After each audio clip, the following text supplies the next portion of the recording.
साथियों, आप सभी का इस प्लेटफॉर्म पर स्वागत है। यहाँ पर हम लोग कुछ ऐसे महत्वपूर्ण व्यक्तित्व के बारे में बात करेंगे जो अप्रैल 2023 में विभिन्न वजहों से चर्चा में थे। तो ये आपके करंट अफेयर के दृष्टिकोण से और जीएस दोनों के दृष्टिकोण से काफ़ी महत्वपूर्ण है। तो सबसे पहले बात करते हैं जगत गुरु बसवेश्वर बसवेश्वर जी के बारे में। तो भगवान बसवेश्वर 12वीं सदी के कवि थे। उनका जन्म कर्नाटक में हुआ था। वे दक्षिण भारत में सामाजिक धार्मिक सुधार, अनुभव मंडप, वचन साहित्य और लिंगायत आंदोलन के लिए जाने जाते हैं। 13वीं शताब्दी में पलकुरकी सोमनाथ ने बसव पुराण की रचना की थी और इसमें बसवन्ना के जीवन और विचारों का संपूर्ण विवरण मिलता है। अगले शख्सियत हैं बाबू जगजीवन राम। प्रधानमंत्री ने बाबू जगजीवन राम को उनकी जयंती पर श्रद्धांजलि अर्पित की।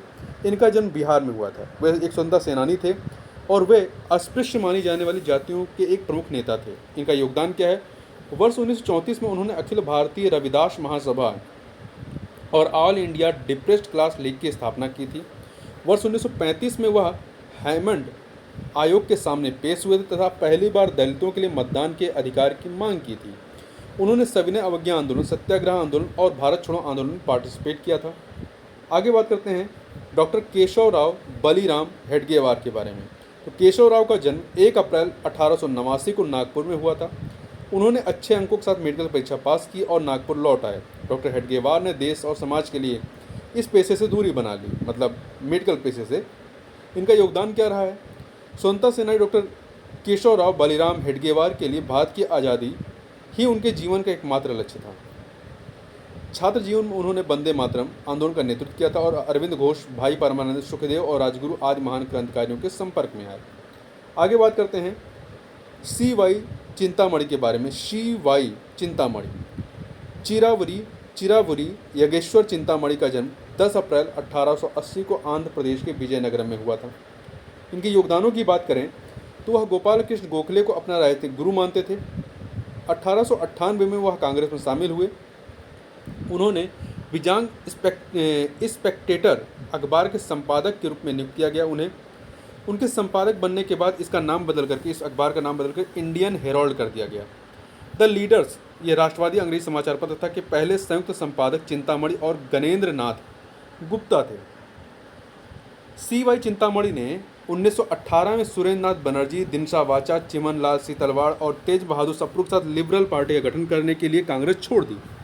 1919 में भारत सरकार अधिनियम के लागू होने के बाद चिंतामणि संयुक्त प्रांत के पहले शिक्षा मंत्री बने थे। संयुक्त प्रांत उत्तर प्रदेश के, वर्तमान उत्तर प्रदेश। वे 1927 और 1936 तक संयुक्त प्रांत विधान परिषद में विपक्ष के नेता थे। 1930 में उन्हें लंदन में पहले गोलमेज सम्मेलन में एक प्रतिनिधि के रूप में आमंत्रित किया गया था।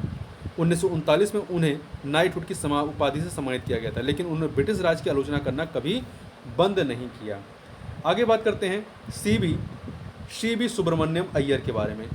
तो वराहनेरी वेंकटेश सुब्रमण्यम इनका पूरा नाम था। का जन्म 2 अप्रैल 1881 ईस्वी को तत्कालीन मद्रास के तिरुचिरापल्ली जिले के बरकानेरी गांव में हुआ था। उन्होंने लंदन में बैरिस्टर ऑफ लॉ की परीक्षा पास की, लेकिन डिग्री लेने से इनकार कर दिया।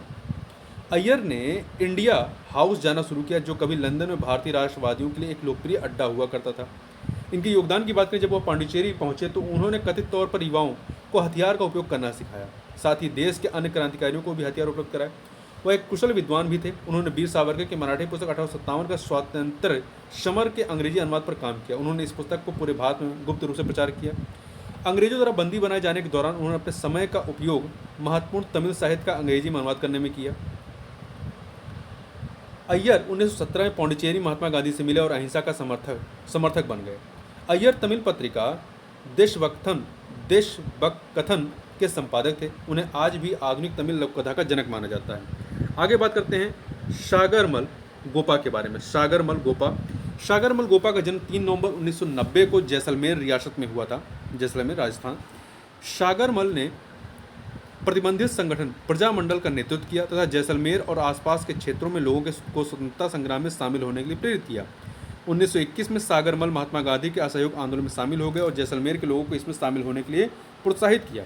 सागरमल ने अपनी पुस्तक जैसलमेर का गुंडा राज में जैसलमेर के शासक जवाहर सिंह के अत्याचारों का उल्लेख किया और जनता को स्वतंत्रता आंदोलन में शामिल होने के लिए प्रेरित किया। आगे बात करते हैं CF एंड्रयूज के बारे में। CF Andrews, Charles Frere Andrews का जन्म एंड्रयूज का जन्म 12 फरवरी 1871 को इंग्लैंड में हुआ था। 12 फरवरी 1871 को वे 20 मार्च 1904 को भारत पहुंचे और दिल्ली के सेंट स्टीफेंस कॉलेज में दाखिला लिया। इनके योगदान की बात करें तो उन्होंने महात्मा गांधी, गोपाल कृष्ण गोखले और अन्य प्रमुख स्वतंत्रता सेनानियों के साथ ब्रिटिश शासन के विरुद्ध संघर्ष किया। एंड्रयूज रविन्द्रनाथ टैगोर के घनिष्ठ मित्र थे। अफ्रीका में एंड्रयूज ने महात्मा गांधी के साथ भी निकटता से सहयोग किया। ऐसा माना जाता है कि एंड्रयूज महात्मा गांधी और रविन्द्रनाथ टैगोर को एक साथ लाए थे। वे गरीबों और सुस्तों की चिंता करते थे, इसलिए इन्हें दीनबंधु भी कहा जाता है। तो CF एंड्रयूज को दीनबंधु के नाम से भी जाना जाता है। तो इस वीडियो में बस इतना ही। मिलते हैं नेक्स्ट वीडियो में, तब तक के लिए बहुत बहुत धन्यवाद।